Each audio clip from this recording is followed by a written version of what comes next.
What's up YouTube? It's another video by Metric Power Sports. In this video I'm going to be showing you guys the Xkglow accent lights.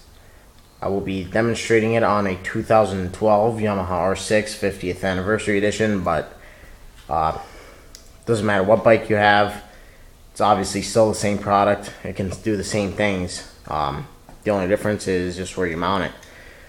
So I'm not going to exactly go over every little detail. It's just kind of just showing you guys what it can do. So it's for the people that are kind of on the fence, because it is kind of expensive at about $100.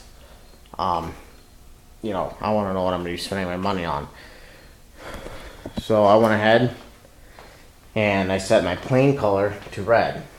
That's my base. You can have it set towards just on one solid color. Pretty cool for driving down the road or riding down the road. Not really supposed to because it's illegal, but most of us do it anyway.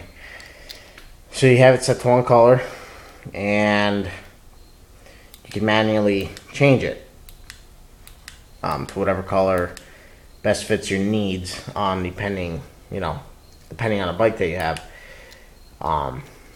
So if that's not good enough, you hit the settings button, which basically hit it once and it changes what it's doing. So for this one, for example, it's just changing colors about every 3 seconds. And then you could also, there's another button I'm not going to show you guys because it'll just take up a whole bunch of time, but you can actually change the speed in which it changes. It's got about 6 different speeds in between, and you can get this thing to go really slow. That's exactly why I'm not going to show you guys, but it works well.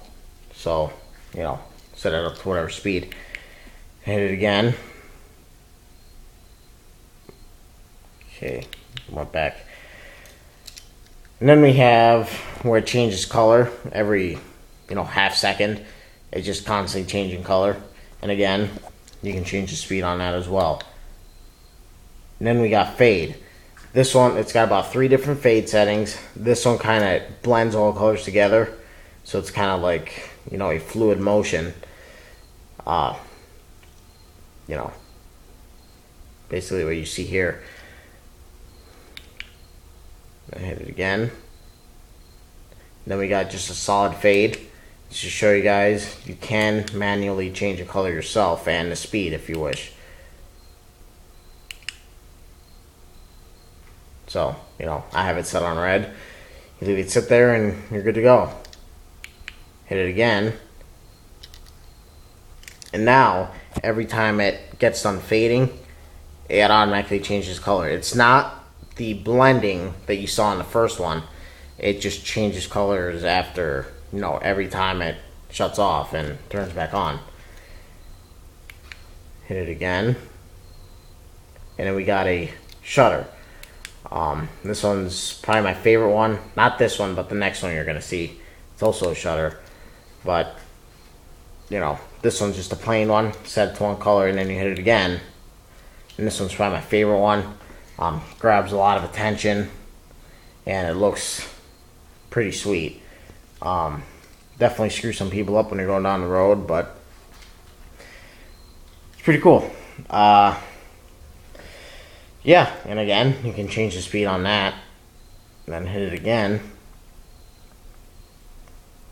And then it, for some reason, brings you back to a fade.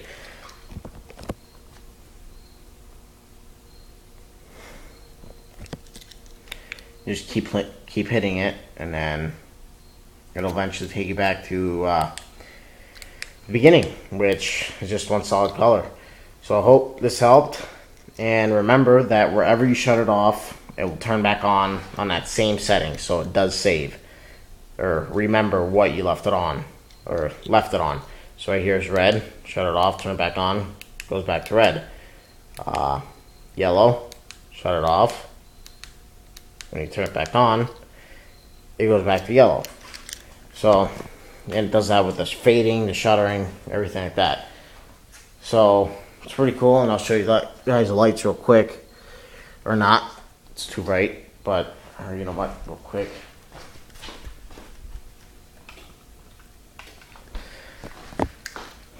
They're pretty tiny.